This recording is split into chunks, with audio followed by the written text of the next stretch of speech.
Sabemos que um primogênito sempre é muito valorizado no contexto do mundo antigo, pois representava a força de um patriarca, a continuação de sua linhagem e que herdaria a liderança civil e religiosa da família. Contudo, como veremos aqui, alguns, por um motivo ou outro, não foram escolhidos por Deus para levar adiante o legado de seus pais.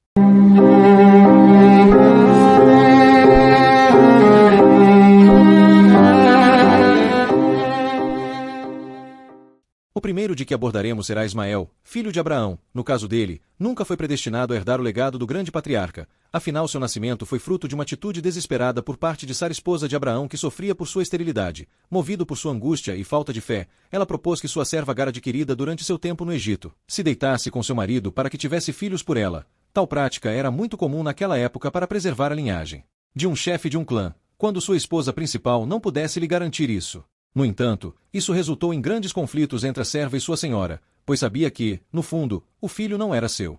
A situação atingiu seu ápice com o nascimento de Isaque, o verdadeiro herdeiro da promessa e das bênçãos primordiais de Abraão. Certo momento, na comemoração de desmame de Isaque, Ismael zombava dele, o que incitou a ira de Sara contra ele e culminou na iminente expulsão tanto dele como de sua mãe. Mesmo assim, Deus prometeu cuidar do menino e fazer dele uma grande nação.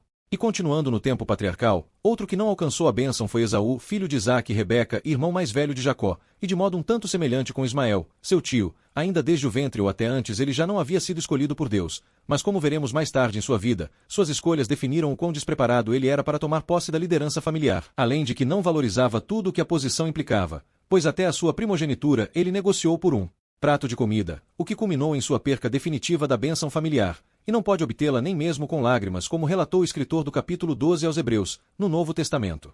Em seguida veremos a história de Ruben, filho de Jacó. Ele era visto por seu pai como sua força e princípio de vigor e poder. Todavia o filho mais velho de Israel não foi fiel ao leito de seu pai e o maculou deitando-se com sua concubina Bila, mãe de seus irmãos Dá e Naftali. No fim, por conta desses acontecimentos, assim como outros anteriores, perdeu sua posição na bênção final de seu pai Jacó. E Judá se tornou o líder de seus irmãos após a morte do patriarca. Manassés e seu irmão Efraim eram filhos de José. Nasceram na época da fartura proferida por José ao interpretar os sonhos do faraó. Manassés era o primogênito. Ele e seu irmão foram adotados por Jacó e contados como parte das 12 tribos de Israel, o qual mesmo levou a sua mão direita para abençoar a Efraim o mais novo e à esquerda Manassés o mais velho. Para José pareceu mal aos seus olhos o que seu pai fez, pois a mão direita era para o filho mais velho, e podia até achar que seu pai se enganou ao estender as mãos, por sua cegueira devido à avançada idade, mas Israel o tranquilizou afirmando ter plena lucidez do que fazia.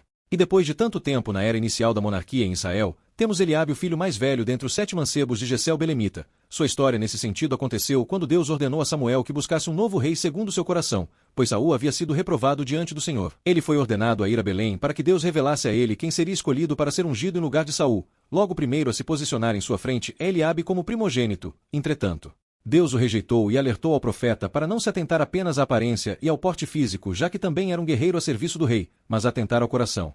É razoável presumir esse alerta de Deus ao profeta Samuel, pois Saul tinha também essas mesmas características e um porte físico impressionante, porém o coração foi rebelde diante do Senhor, fato que provavelmente iria ocorrer com Eliabe caso fosse ungido rei, e também o mesmo poderia ser dito sobre seus outros irmãos que também foram rejeitados, até que Davi, que nem sequer estava no lugar, foi convocado e consequentemente ungido.